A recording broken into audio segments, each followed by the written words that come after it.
Saudara, seringkali kita mengalami kerusakan itu dalam persekutuan dan dalam perjalanan berbangsa dan negara karena kita sibuk untuk urusan politik. Salah urusan politik, tapi oleh karena politik orang bisa saling membenci, orang bisa saling membuang, orang bisa saling membinasakan. Kadang-kadang kakak adik hancur karena politik. Kadang-kadang persekutuan jemaat itu hancur karena politik. Ada banyak sekali gereja berdiri di mana-mana bukan sebuah program untuk pemekaran, tapi karena domba kelahi. Akhirnya sudah, daripada kita berdeka kubamara lebih bajau tapi basayang. Pernah dengar itu kalimat? Deka mabamara lebih baik bajau tapi basayang. Siapa bilang bajau basayang? Anak-anak saya yang jauh dari orang tua tidak pernah telepon orang tua. Paling 1 tahun telepon 2 kali. Nanti pas orang tua mati baru dia telepon. Jangan kubur dulu sebelum saya sampai.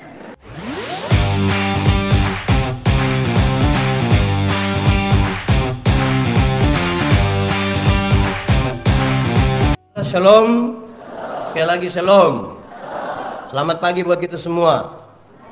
Terima kasih banyak. Bapak Ibu, saudara-saudara, pernahkah saudara lihat atau mungkin saudara alami, kita pernah mengalami sebuah masa jaya, tapi kemudian sekarang kita terpuruk dan kita susah sekali.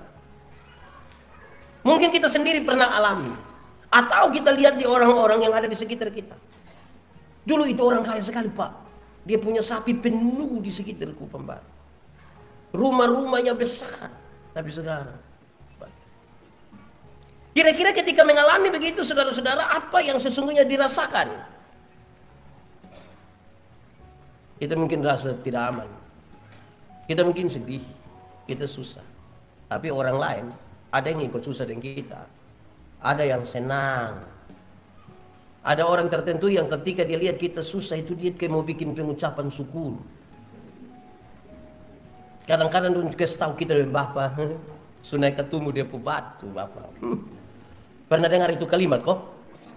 Atau sendiri omong. Kadang-kadang kita ini terlalu senang lihat orang jatuh. Nah, saudara-saudara, saya kira itu menjadi pengantar untuk kita memahami kondisi bangsa Israel. Bangsa Israel itu pernah mengalami sebuah kejayaan yang luar biasa. Paling tidak, saudara-saudara, waktu Saul, Daud, dan Salomo. Waktu Saul, Daud, dan Salomo, kerajaan Israel itu sangat ditakuti. Sangat hebat, sangat maju. Dan oleh karena kemajuan-kemajuan itu mereka sangat disegani oleh bangsa-bangsa.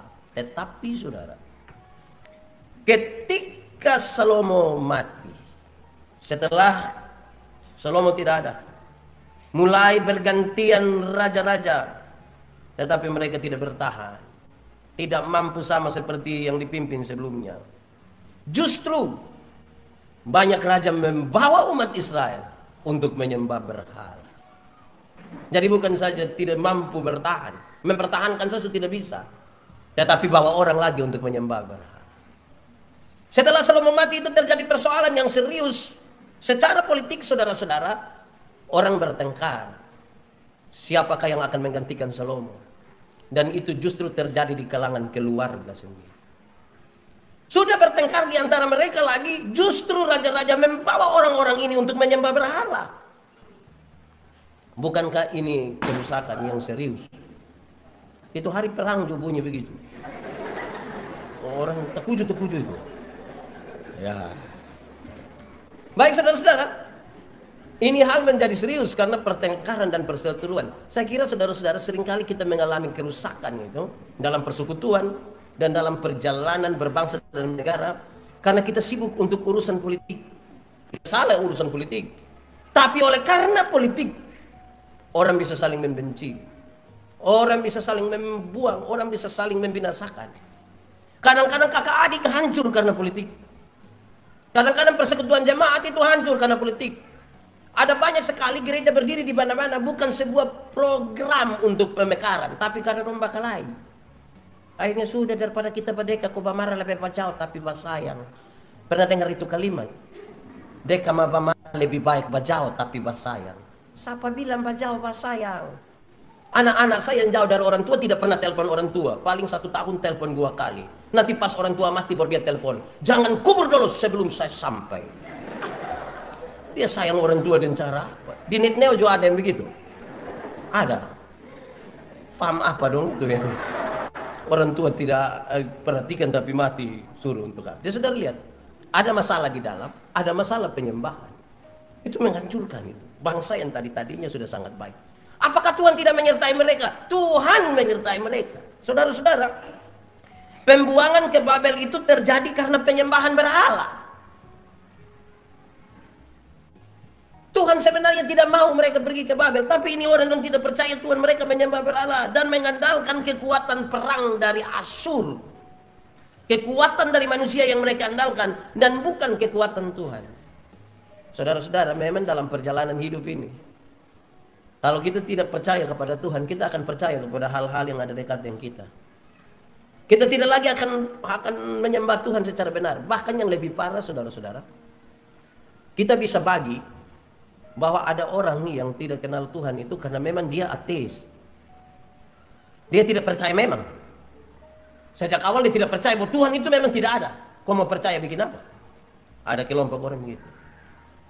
Ada yang dia percaya Tuhan, katanya percaya Tuhan, tapi sesungguhnya hatinya tidak meyakini kalau Tuhan ada. Ini dia pun nama ateis beragama. Beragama tapi ateis. Semua dia Kristen habis, sedikit-sedikit bilang dalam nama Yesus, sedikit-sedikit bilang darah Yesus berkuasa, tapi dia sesungguhnya tidak percaya. Saya sudah bilang di mana-mana sebagai pendeta ini, saya jalan-jalan dan telepon, Pak Pendeta, yuk singgah dulu di rumah sakit. Kenapa? Bapak sakit, mama sakit, suami, istri, anak-anak. Oke. Kita capek-capek putar sana sampai dong Bapak doa dulu. Pas kita selesai doa dong bilang Bapak, ini dokter. Nah tadi suruh saya doa untuk apa? Kalau ini dokter suruh kita doa setengah mati, tapi pengakuan orang bukan kepada Tuhan, pengakuan orang kepada Bapak ini obat satukan. Kok itu hari suruh saya berdoa untuk apa? Di Nitneo juga ada begitu. Ada. Itu orang ada di sini. Jadi kita mengaku beriman, tapi kita sebenarnya tidak mengandalkan Tuhan. Saudara-saudara, ini masalah. Bahkan saudara-saudara, dalam kondisi COVID hari ini, dalam kondisi COVID sekarang, orang sudah geser pengakuan bahwa mati hidup itu Tuhan yang atur. Orang taruh seolah-olah mati hidup itu COVID yang atur. Saya tidak bilang mari kita lawan, saya tidak bilang. Saya mau kasih tahu bahwa bagaimanapun mati hidup itu masih Tuhan yang atur. Jalannya lewat COVID kok, celaka kok, tahan lapar sampai mati kok, itu dia pun jalan. Tapi mati hidup masih Tuhan yang atur. Karena itu secara berimbang kita mesti menyerap informasi yang benar. Ada yang tiap hari dia duduk, dia hanya hitung-hitung Pak, ini hari suke 8 Pak, engkau nanti ke 9. Betul bahwa ada yang mati, tapi banyak juga yang sembuh. Mari secara berimbang kita serap itu. Nah saudara, mari kita lihat Nabi Yeremia melayani di Yehuda, di kerajaan selatan. Kenapa ini kerajaan terpecah dua? Karena tadi soal politik. Dorang sesungguhnya keturunan dari Yakub saja, 12 suku Israel. Tapi karena politik itu dorang bertengkar kok pecah. Yang 10 ada di utara, kerajaan Israel utara, ibu kota di Samaria. Dan kemudian kerajaan Yehuda di selatan, di Yerusalem. Kakak adik mah bakal lain. Di sini ada yang kakak adik mah bakal lain terus. Itu kira-kira begitu. Saudara-saudara, Yeremia ada di selatan, di kerajaan Yehuda. Saudara-saudara, kerajaan Yehuda sudah berada dalam kekuasaan Asyur dan harus membayar pajak, membayar upeti sebagai kerajaan taklukan sementara Israel diremukkan oleh Asyur. Dari setelah orang datang ke menjajah mereka, sudah harus bayar mahal lagi, bayar upeti lagi, bayar pajak lagi. Sekarang mereka hancur. Memang ini kalau kita berharap kepada manusia ini, nanti hasilnya kira-kira begini. Yehuda sudah ada dalam pembuangan ke Babel. Di Yeremia pasal 29 ayat 1 tadi, saudara-saudara.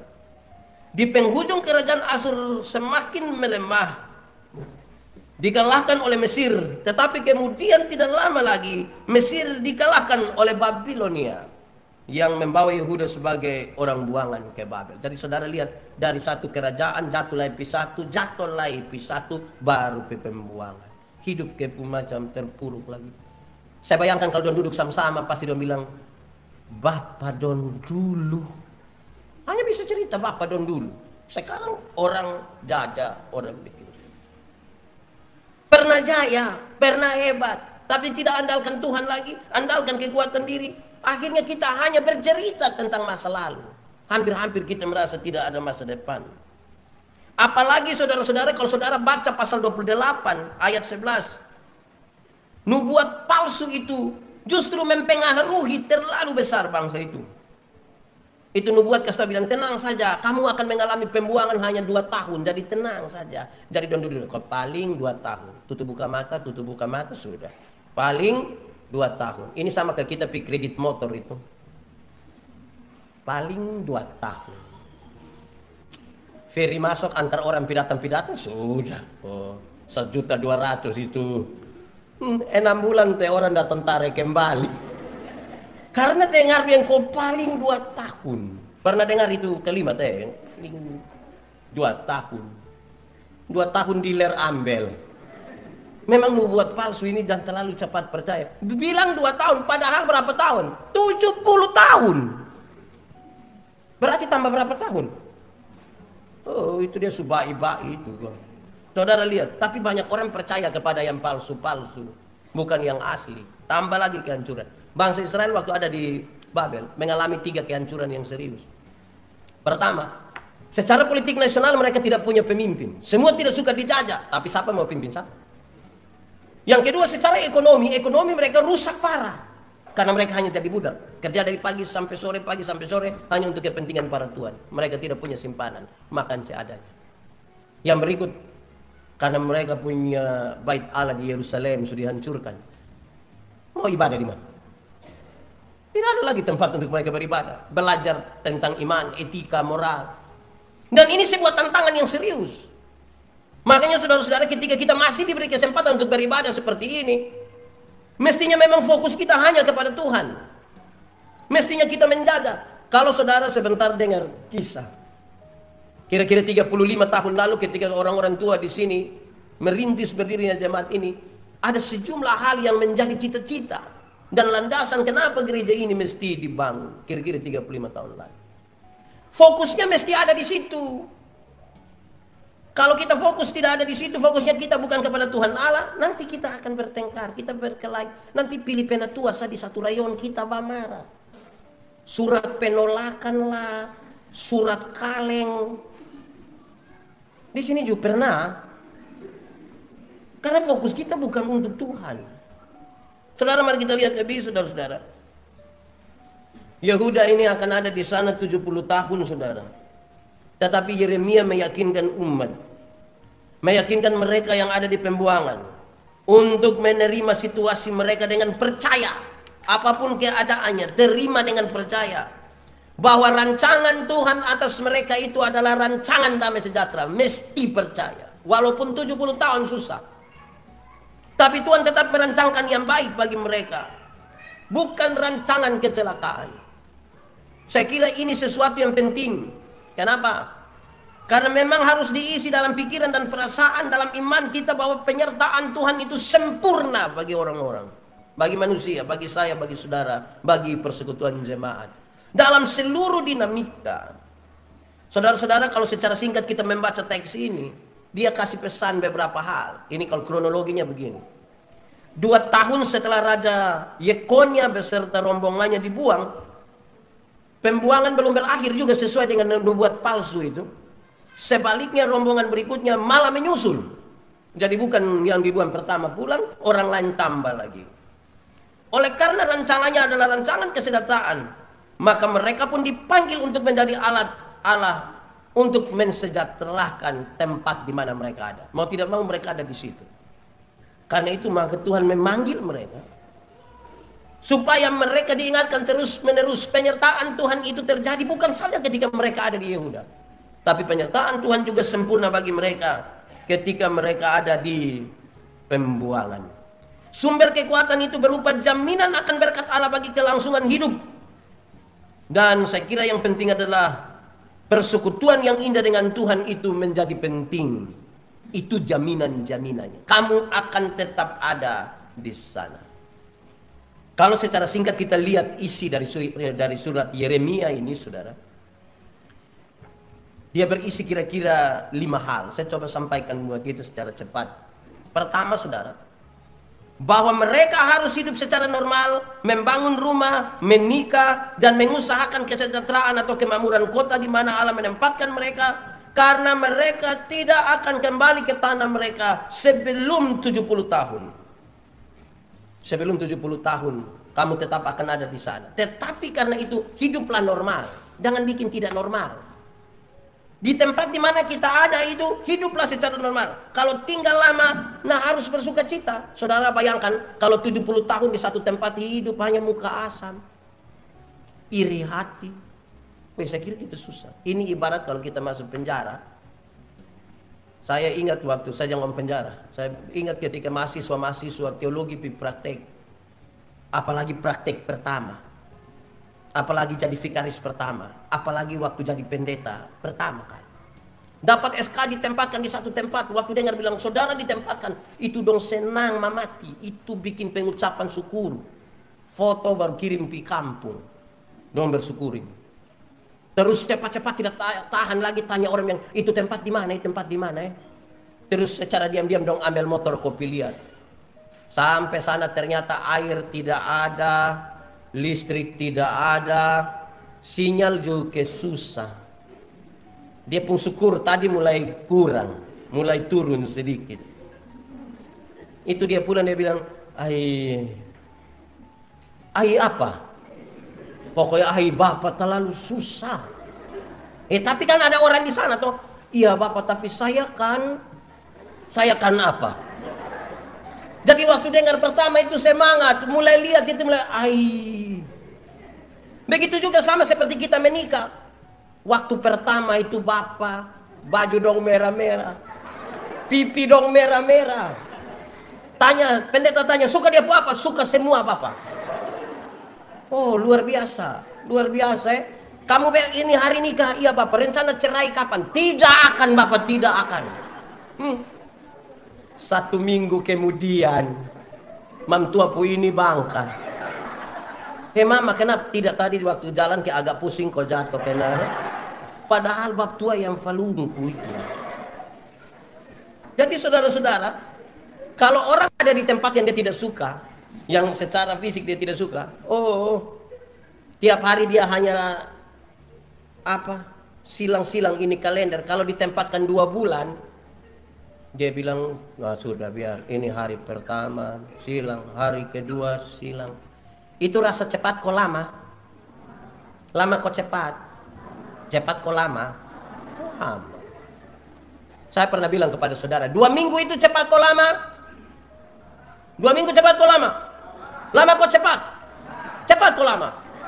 Kalau orang pacaran 2 minggu cepat kok lama, cepat. Tapi kalau orang tahan lapar 2 minggu cepat kok lama.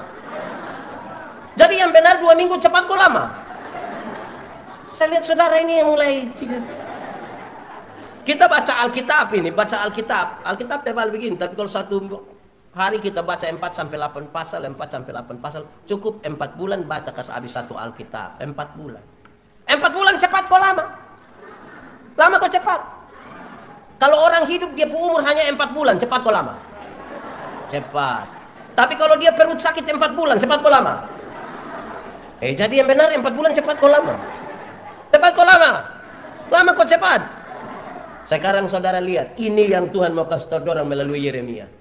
Kalau kamu tinggal di situ, walaupun di pembuangan, tapi kalau ada perhatian, ada cinta, ada kasih sayang, ada usaha di situ, 70 tahun terasa terlalu cepat. Kalau ada cinta Pak masa 2 tahun seputus, itu kan cinta sudah hilang, kita rasa terlalu cepat.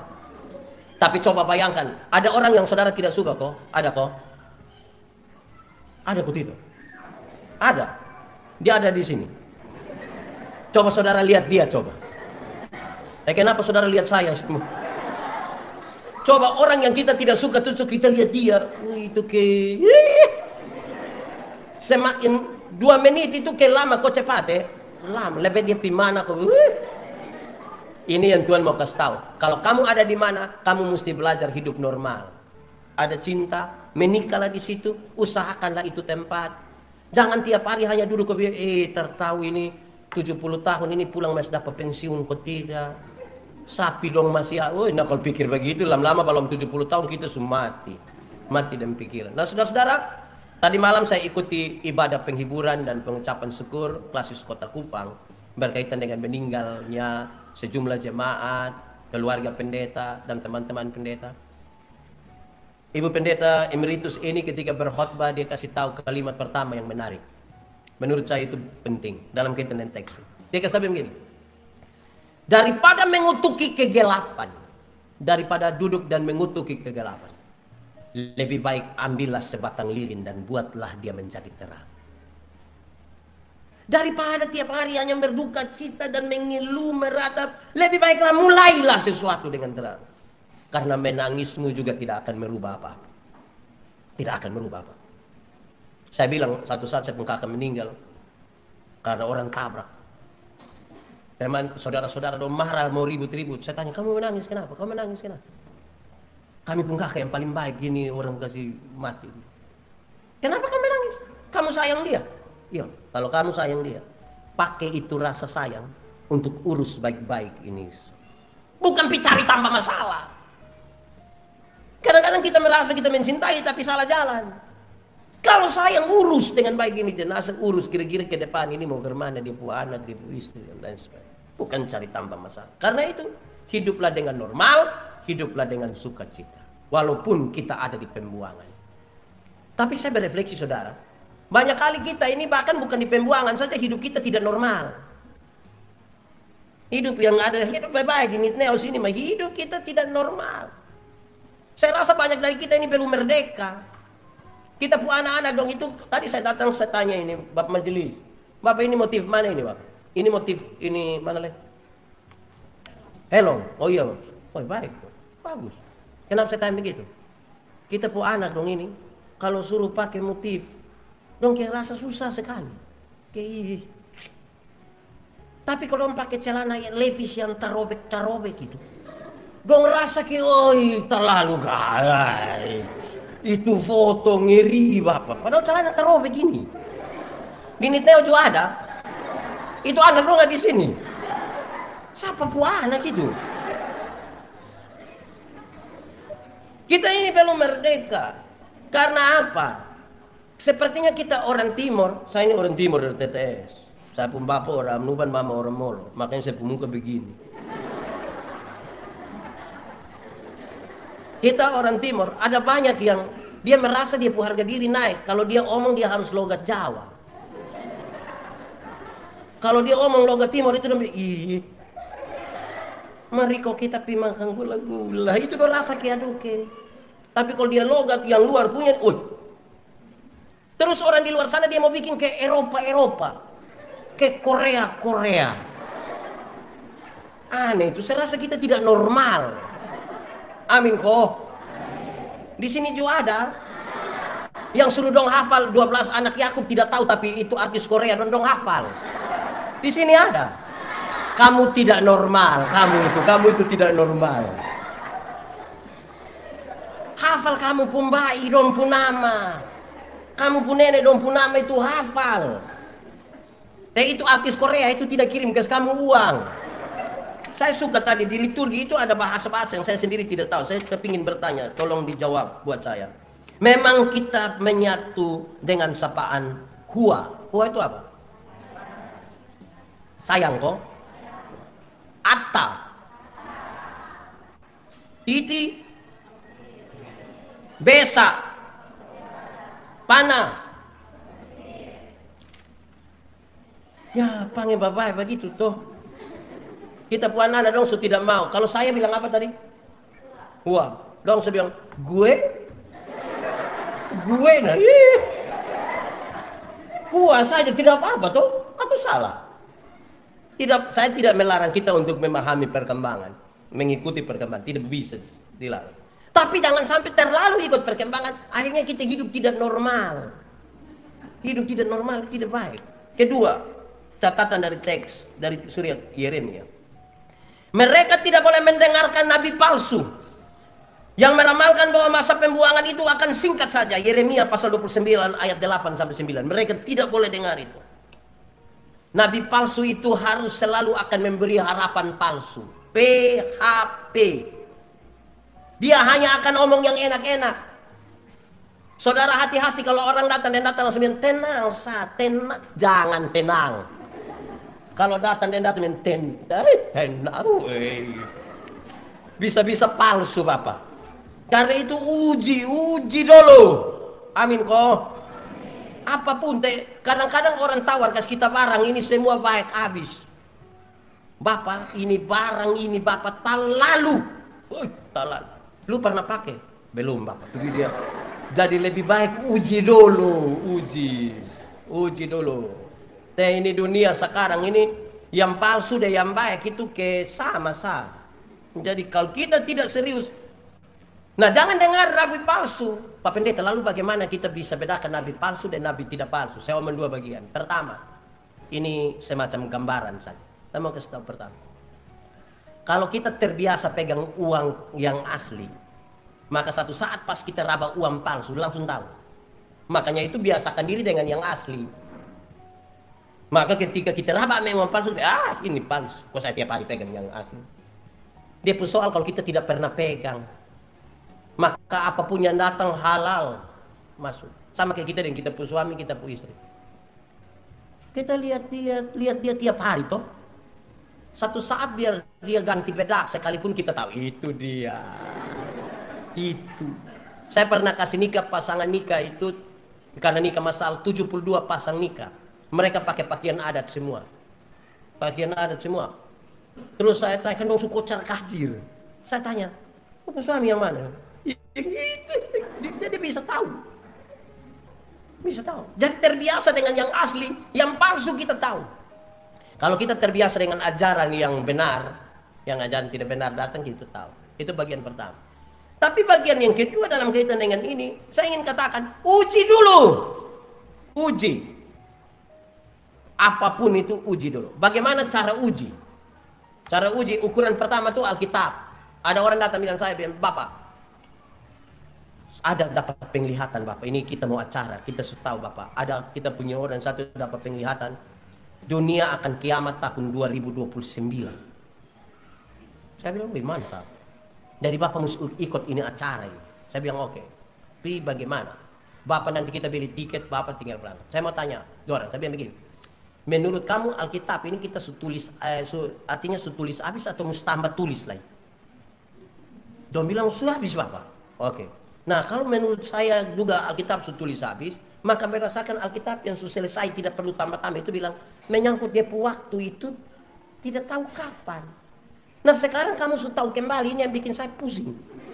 Karena itu saya tidak kan ukurannya di Alkitab. Amin dong.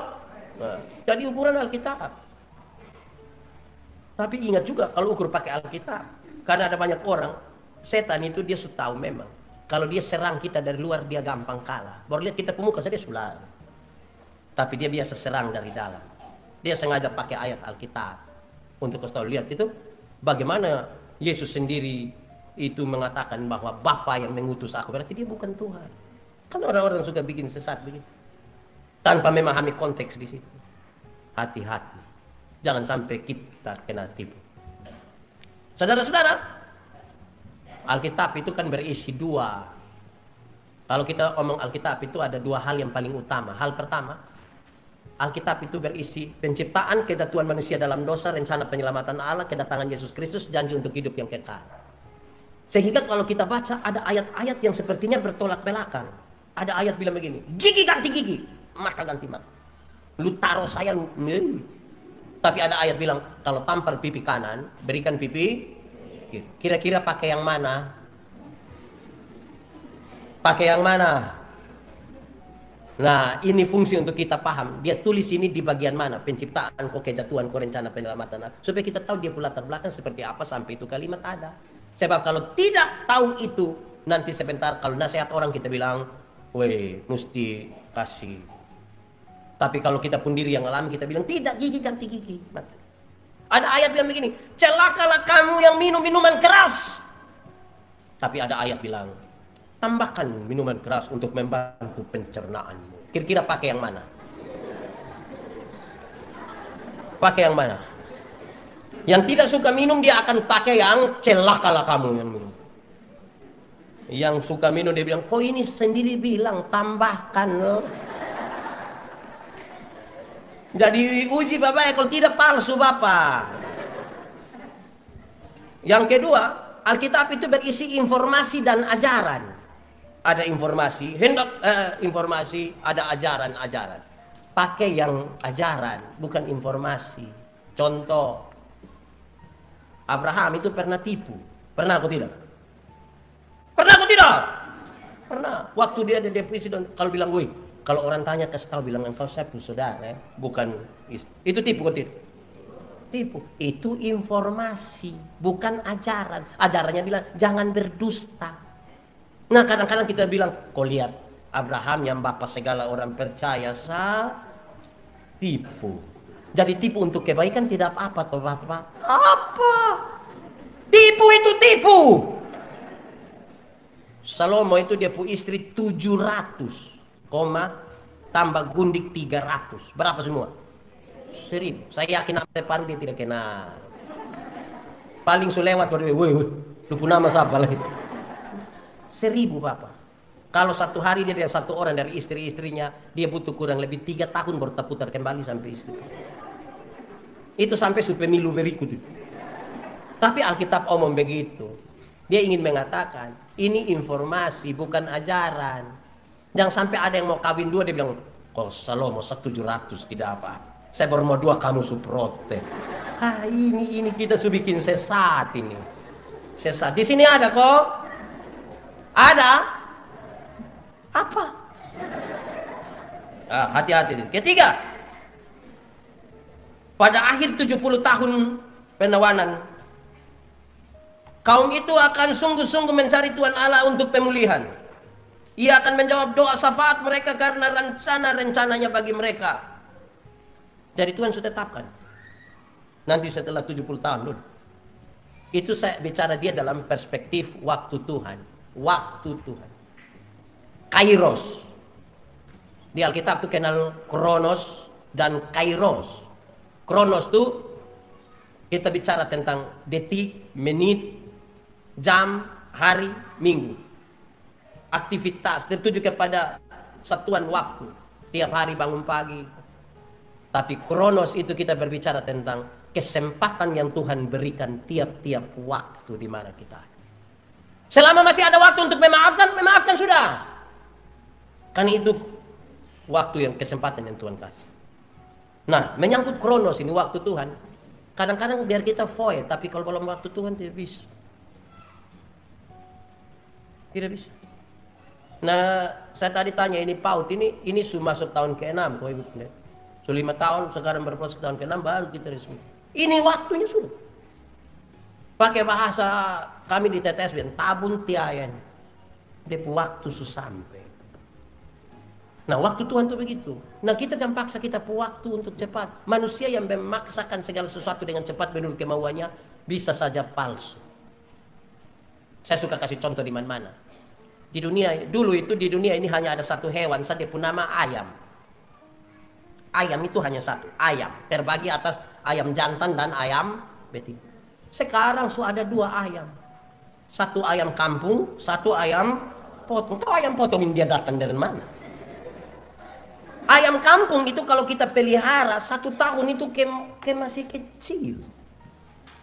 Tapi saya mau tanya, kalau jual mahal kok tidak? Mahal kok tidak? Kalau dia betina bisa bertelur kok tidak? Bisa. Dia pun daging enak kok tidak? Beda tuh dengan ayam potong. Itu kita pelihara 1 bulan saja mata sudah besar begini. Itu kalau lihat pakai kaca pembesar. Kalau lihat langsung tuh dia begini. Tapi ini ayam ini mama dong pulang dari pasar ikat salah di motor dia kaki patah. Anak-anak dong pigas motor di samping itu karena besok itu ayam mati. Karena ini ayam ini tidak menunggu waktu mau cepat-cepat besar dan cepat-cepat besar. Nah kadang-kadang kita manusia ini rindu yang kayak ayam potong sama. Akhirnya kita beriman mau cepat-cepat. Tidak mau seperti proses dalam waktu Tuhan. Keempat, mereka yang tinggal di Yerusalem akan menderita dengan hebat karena tetap memberontak terhadap Allah. Kalau berontak kepada Allah, hidup kita susah.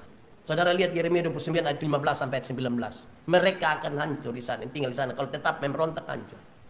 Itu berarti hidup itu pilihan. Mau baik tergantung kita, mau rusak juga tergantung kita. Kita yang menentukan mau baik atau tidak baik. Suami istri ini kalau bertengkar, kita yang tentukan. Ini keluarga mau tetap bertahan atau mau rusak, kita yang tentukan. Bukan Kapolsek. Kita yang tentukan.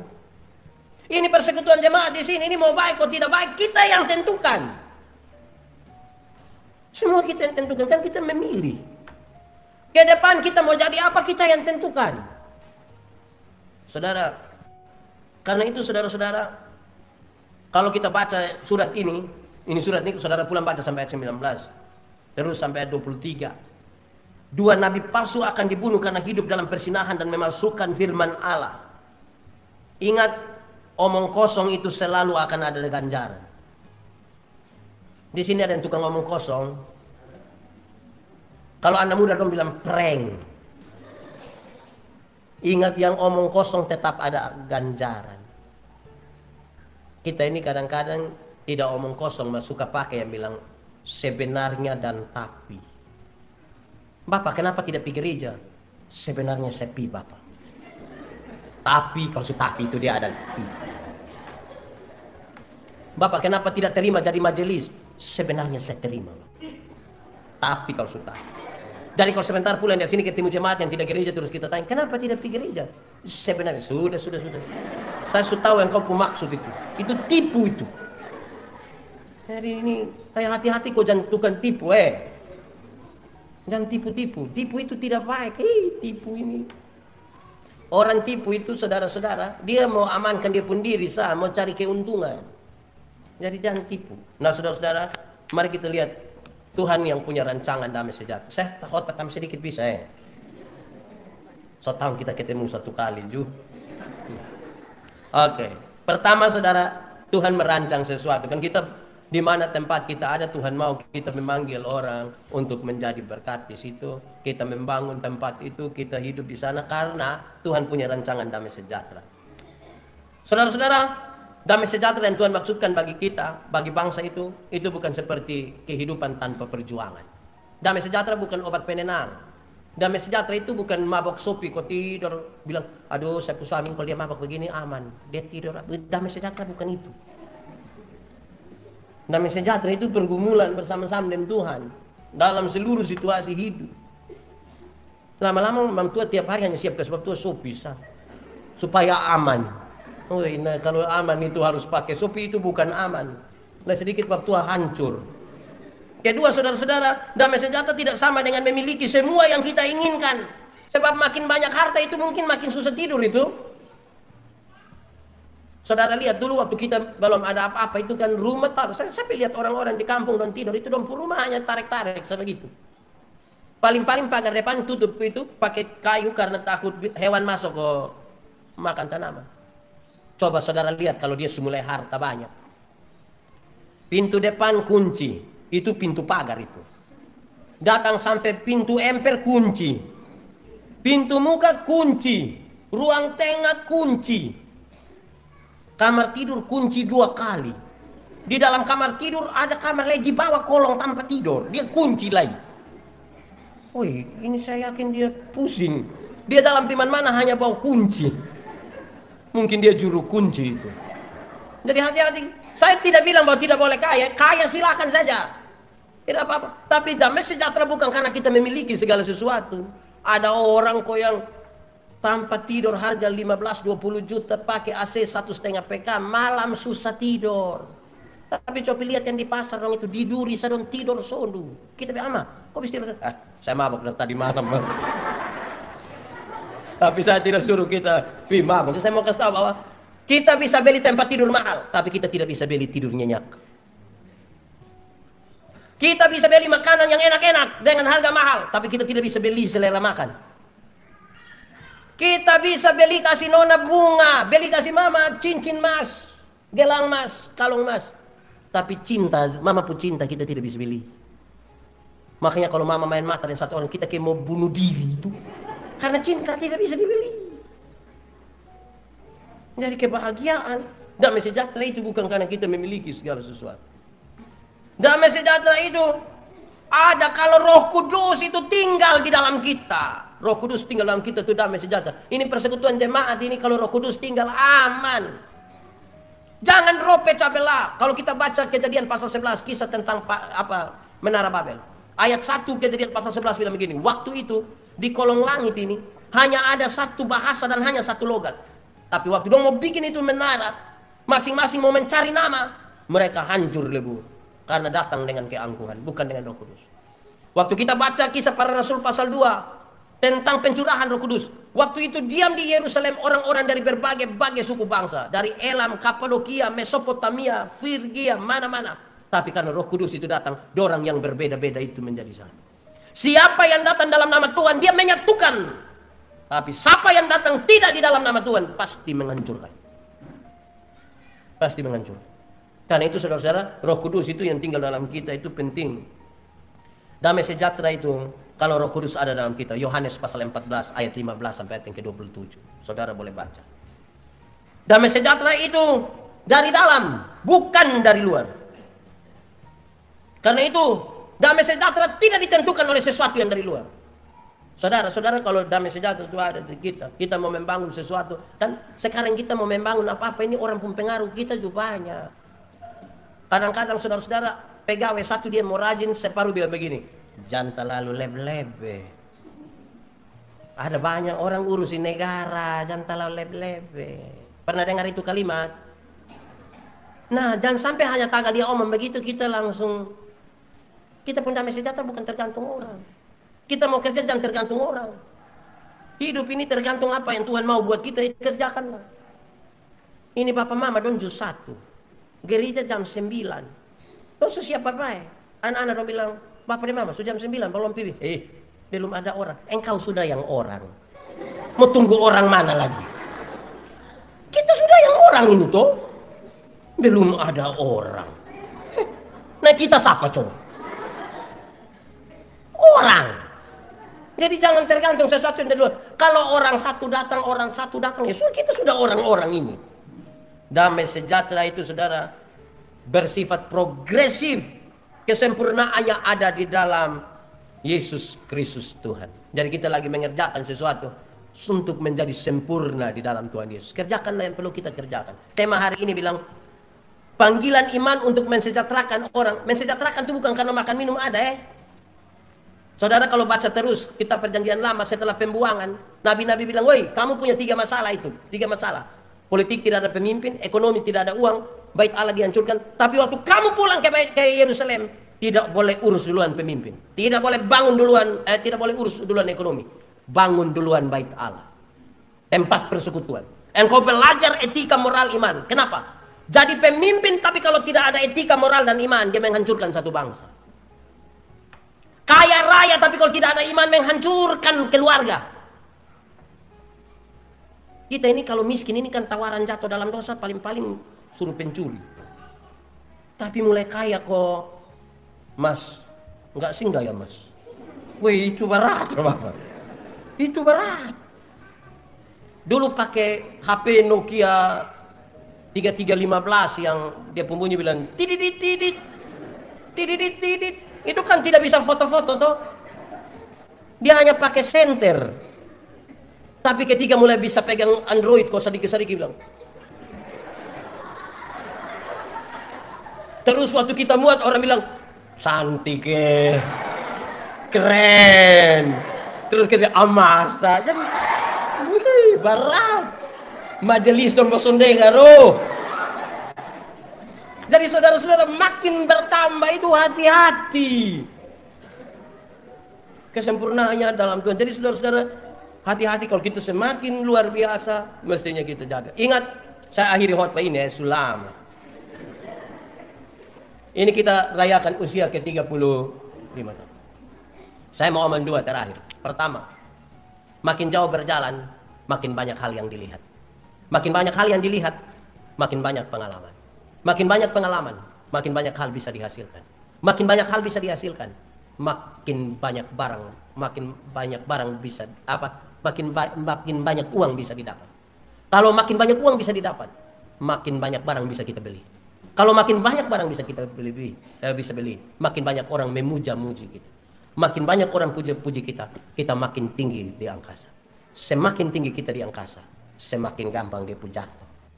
Kata kita susah jauh berjalan, makin banyak lihat, makin banyak pengalaman. Dari banyak pengalaman makin bisa menghasilkan hal, makin bisa menghasilkan hal, makin banyak uang bisa didapat, makin banyak uang bisa makin banyak beli barang, makin beli barang orang makin puja kita, semakin puja itu kita. Kalau sudah di atas itu hati-hati teh. Ini hari khotbah dia pun tema. Saudara misalnya, itu hal pertama. Yang kedua, pesan yang kedua, kita punya pengharapan dan ketergantungan utama itu ada pada Tuhan. Tidak kepada siapapun. Tidak kepada pendeta, tidak kepada siapapun. Kadang-kadang kita ini lebih menggantung harap pada pendeta, bukan pada Tuhan. Dua contoh. Contoh pertama, kalau kita duduk sama-sama, terus mau doa makan, doa biar mama pendeta, tolong doa. Sepertinya kalau kita yang berdoa tuh ke mana kuang. Mama tolong doa dulu tadi. Mama ada baru aduh. Saya pun teman pendeta satu, kalau kita sama-sama kau suruh dia doa makan dia tidak mau. Dia tidak mau. Bapak kenapa tidak mau? Dia begini. Saya pun tugas adalah mengajar, termasuk mengajar kamu berdoa. Nah, saya suruh ajar Abi sekarang pas mau doa, kamu suruh kembali saya. Berarti saya ajar salah ini. Itu bagian yang pertama. Tapi contoh yang kedua begini.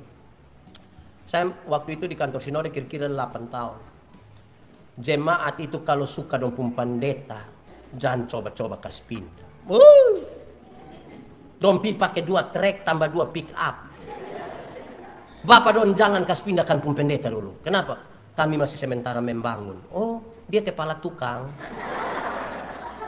Jadi kalau kasih pindah dia pembangunan tidak jadi. Itu kalau dong suka dong pendeta. Tapi kalau dong suka, dong bawa memang pick up tadi 2 dengan trek 2 juga. Ame kembali kampung. Selamat ulang tahun yang ke-35. Selamat untuk peresmian PAUD Betel Prima. Wih, kakak. Betel Prima itu. Luar biasa. Tahu dia pun kepala sekolah yang mana? Itu prima, itu kata prima itu yang buatin anak dong memang prima betul-betul. Jadi dong harus prima dari segi intelektualitas, tapi prima juga di sini. Zaman sekarang nih kita punya anak dong cerdas intelektualitas, tapi belum tentu kecerdasan sosialnya baik. Kok anak sekarang dong dulu dari orang tua dong kas naik kaki, belum lagi dong pakai headset kok, sama kayak dong baru lari dari rumah sakit. Selang infus dong melekat di sini semua. Akhirnya tidak hormat kepada orang tua. Orang tua sibuk setengah mati kok bikin arisan, kok keluarga tetap satu. Aja kakak kita pi arisan. Mari sudah kok kenal keluar. Bap rompi. Arisan itu tangkas sadap ame arisan minggu depan dia tidak datang lagi. Tuhan